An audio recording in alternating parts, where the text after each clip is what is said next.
5, 4, 3, 2, 1.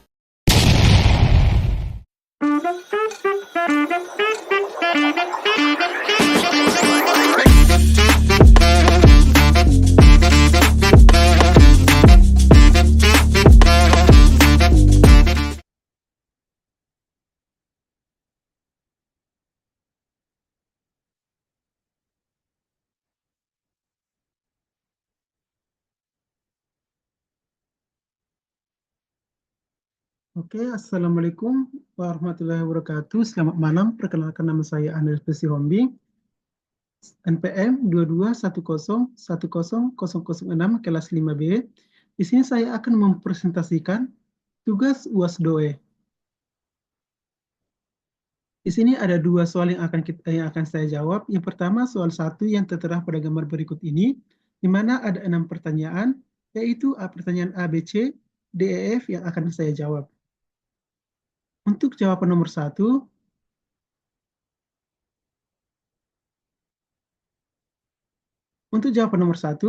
desain eksperimen 26 dikurang 1 atau 2 pangkat 6 dikurang 1 faktorial adalah desain faktorial penuh dengan satu faktor yang dihilangkan, biasanya faktor interaksi tingkat tinggi. Desain ini sangat efisien untuk mengidentifikasi faktor-faktor utama yang mempengaruhi suatu respon. Dalam kasus ini, responnya adalah ketebalan lapisan resist pada wafer silikon. Di sini ada untuk jawaban bagian A, verifikasi desain 26-1 dan hubungan alias. Untuk memverifikasi bahwa ini adalah desain 26-1, kita perlu memeriksa jumlah percobaan dan faktor-faktor yang digunakan. Dari tabel, terlihat jelas bahwa ada 6 faktor, yaitu kecepatan putaran akhir, laju akselerasi, volume resist, waktu putaran, batch resist, dan tekanan X-House, dan 30 percobaan atau 2 pangkat 5, ini sesuai dengan desain 26-1.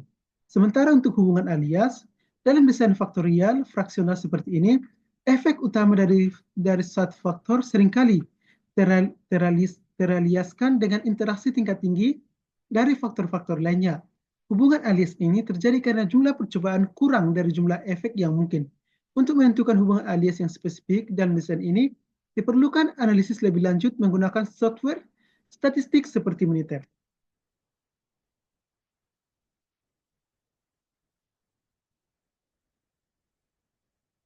Baru untuk menjawab soal B, yaitu faktor yang mempengaruhi ketebalan rata-rata. Untuk menjawab pertanyaan ini, kita perlu melakukan analisis varian atau ANOVA menggunakan software statistik. ANOVA akan menunjukkan faktor mana yang secara signifikan mempengaruhi ketebalan rata-rata. Faktor-faktor yang mungkin berpengaruh antara lain, di sini ada 6. Yang pertama, kecepatan putaran akhir. Kecepatan yang lebih tinggi biasanya menghasilkan lapisan yang lebih tipis. Laju akselerasi yang lebih tinggi dapat mempengaruhi distribusi lapisan. Baru yang ketiga ada volume resist.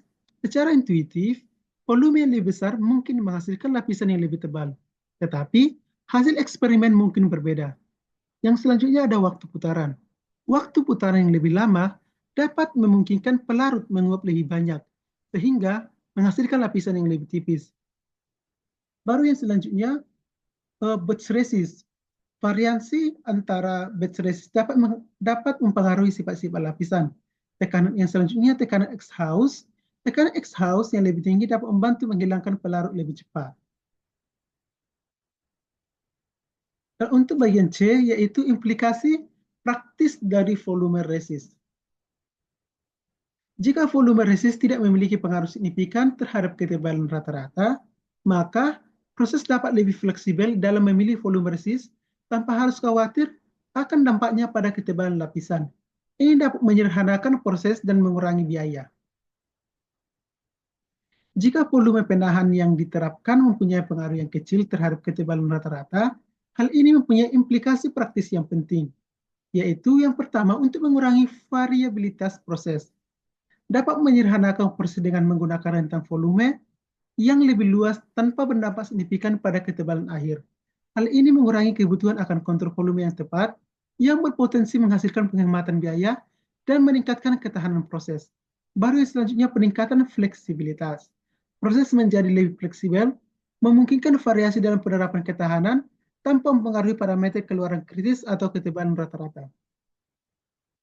Baru yang selanjutnya bagian D, untuk mendapatkan desain yang lebih kecil, bagian D yaitu desain yang lebih kecil dan visualisasi.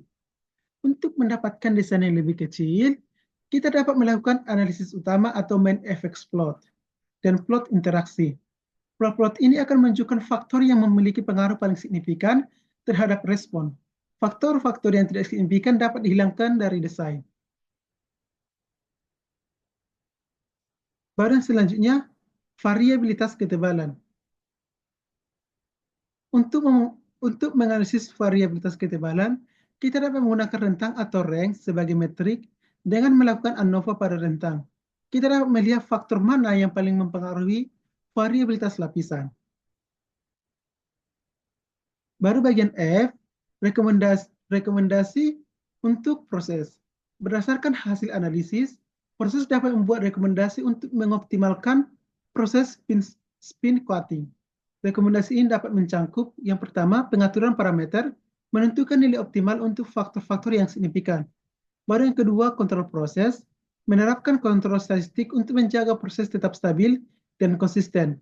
Baru yang terakhir, peningkatan desain eksperimen. Melakukan eksperimen lanjutan untuk mengkonfirmasi hasil dan mengeksplorasi area desain yang belum tercakup. Dan untuk hasil percobaan di Minitab telah terkaji dalam gambar berikut ini, di mana ada alias strukturnya itu dimulai dari 1 sampai F, dan faktornya di sini ada 16 desain, untuk runs ada 32 replicate, dan untuk block ada center PTS. Dan juga percobaan di Minitab telah terkaji dalam gambar yang tertera sebagai berikut. Yang selanjutnya untuk menjawab soal nomor 2, yaitu jelaskan setiap item atau 7 item mengenai aplikasi dari petunjuk dalam melakukan percobaan seperti di bawah ini. Dan untuk jawabannya, di sini telah saya lakukan percobaan di Minitab, di mana sudah tertera seperti std order, run order, center PT, block, ABCD hingga yield. Dan yang selanjutnya percobaan di Minitab dengan residual plot for yield, di mana tertera 4 gambar. Yang pertama ada normal probability plot, yang kedua ada versus fits, yang ketiga ada histogram, dan yang keempat ada versus order. Akan saya jelaskan salah satu. Yang pertama ada normal probability plot. Interpretasi, jika titik-titik pada plot ini mengikuti garis lurus dengan cukup baik, maka asumsi normalitas terpenuhi. Pada plot ini, titik-titik cenderung mengikuti garis lurus, meskipun ada sedikit penyimpangan di ujung-ujungnya. Ini mengindikasikan bahwa residual secara umum terdistribusi normal, tetapi ada sedikit penyimpangan dari normalitas. Baru selanjutnya residual versus fitted values. Jika titik-titik tersebar secara acak di sekitar garis horizontal 0, maka asumsi homoskedastisitas terpenuhi dan tidak ada pola non-linearitas yang signifikan. Pada plot ini, titik-titik tersebar cukup acak. Meskipun ada sedikit pola atau fanning out di sebelah kanan, ini mengindikasikan bahwa secara umum, varians residual konstan, tetapi ada sedikit heteroskedastisitas. Baru selanjutnya ada histogram of residual. Histogram ini memberikan gambaran yang lebih jelas tentang bentuk distribusi residual. Idealnya histogram harus berbentuk lonceng atau normal. Histogram pada plot ini menunjukkan distribusi yang hampir normal dengan sedikit kemiringan ke kanan. Ini konsisten dengan hasil dari normal probability plot. Yang selanjutnya residual versus order. Jika tidak ada pola yang jelas dalam plot ini, maka tidak ada masalah autokorelasi. Pada plot ini, titik terlihat cukup acak meskipun ada sedikit pola naik turun. Ini mengindikasikan bahwa secara umum tidak ada masalah autokorelasi yang serius. Dan untuk kesimpulannya atau yang terakhir, secara keseluruhan, plot residual menunjukkan bahwa model regresi yang digunakan memiliki kinerja yang cukup baik.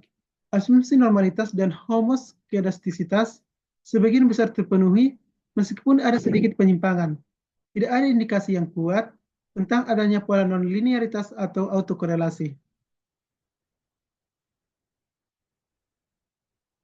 Oke, untuk presentasi saya untuk menjawab soal UAS nomor 1 dan nomor 2 sampai di sini.